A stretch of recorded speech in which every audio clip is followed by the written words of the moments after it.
They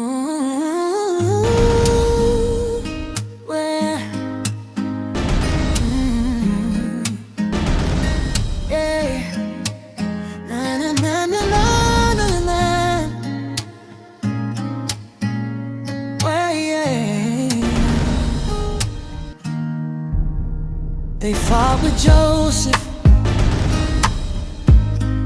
They saw him as a dreamer. Ukweli kabisa ni changamoto za maisha. Nilikuwa na changamoto ya madeni kwa ufupi, na hiyo ndio ilikuwa sababu kubwa mimi kunifanya niende Oman. Sikupenda sana kuiacha familia yangu, lakini kwa sababu ya changamoto hiyo ilinilazimu mimi kukubali kuelekea Oman. Lakini si mtu wa sapota sana. Hakuna mtu ambaye anapenda kuacha familia yake. Ilinilazimu.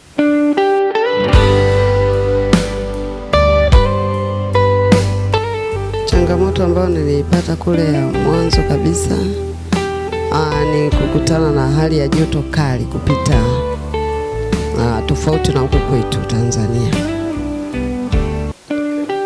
Joto kali, lakini pia katika namna hiyo nilifika mahali pia hata kuishiwa damu.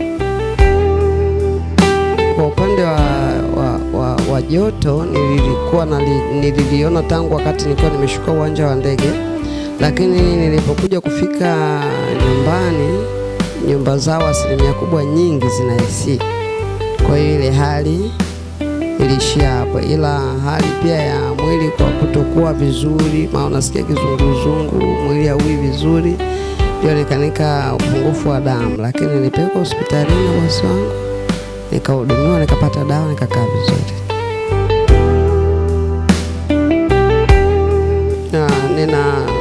Naweza kusema ni mdogo wangu mmoja ambaye yeye pia naye alikutana na changamoto, alikuwa yeye amekwisha kutangulia huko Oman. Kwa hiyo niliweza kuzungumza naye akiwa Oman, akaniunganisha na mtu. Changamoto kubwa kiukweli ni lugha.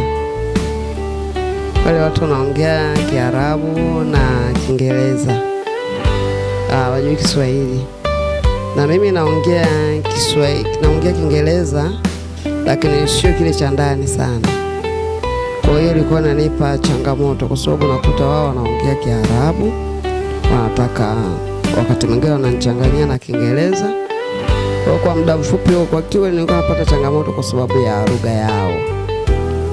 Lakini kwa sababu kadri ninapozidi kuendelea kukaa nao, nilizidi kuendelea kujifunza pia.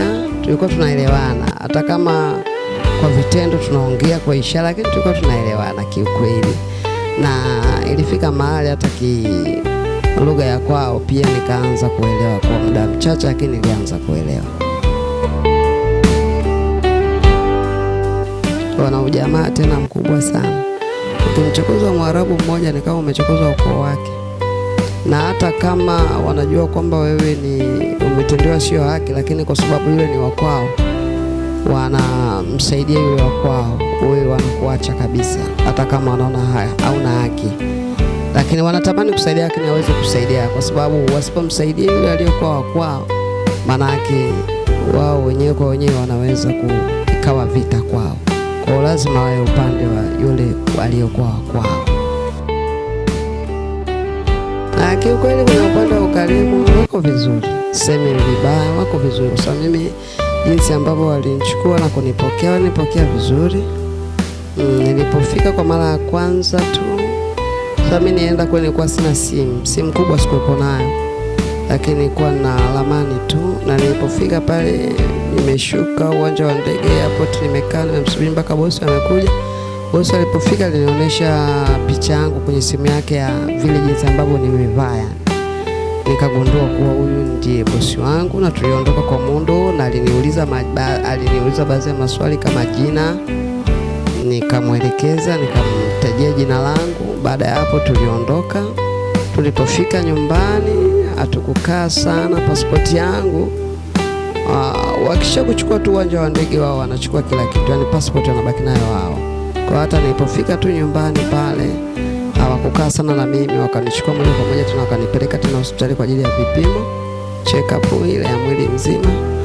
Wakanifanyia check up, nikamaliza. Baada hapo wakanichukua wakanipeleka dukani, wakanitafutia nguo asili za kwao.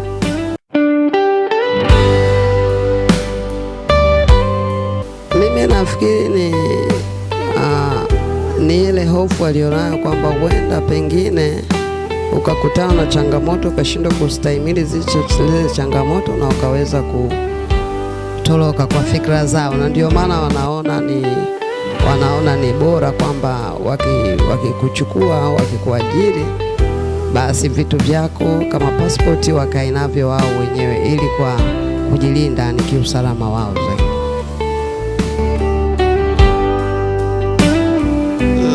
Kiukweli kabisa, changamoto ambazo nilizokutana nazo, naweza nikasema moja kabisa ni pale ambapo unakuwa labda umekosea jambo. Kwa mfano, labda umeambiwa fagia muda fulani, ukashindwa kufanya kile kitu kwa wakati, ukafanya kwa wakati mwingine, au ukakosea jambo lolote lile. Lakini unapokosea wao, unapozungumza nao, sio wepesi wa kusamehe kwa haraka. Sio wepesi wa kusamehe kwa haraka. Anaweza kukwambia sawa, lakini anakuepo nacho, yani kinakuwa kipo ndani ya moyo wake. Ukizunguka kidogo, unaona anakizungumzia tena. Kwa upande wangu mimi, wale nilikopo nao sio wepesi wa kusamehe. Lakini pia kitu kingine, changamoto nyingine ambao mimi pia nilikutana nayo ni kwamba ilifika mahali wao walikuwa wanataka mimi nibadili dini, kitu ambacho mimi sikukubaliana nacho.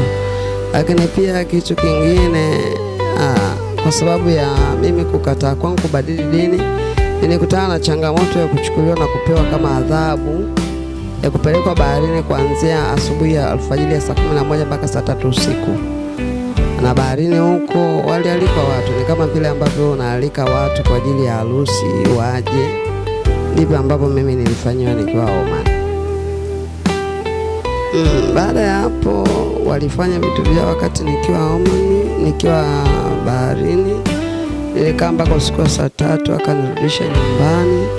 Baada ya kutoka ufukweni wa bahari, niliporudi nyumbani, baada ya kukaa sana, ndipo waliposema wale mama, akasema, "Witness, kama unataka sisi tukupe kampani na uwe pamoja na sisi, tunakuahidi tutakufanyia chochote unachokihitaji, lakini tunachotaka kwa kubadili dini." Kwa mimi nilikataa kubadili dini, nikamwambia hapa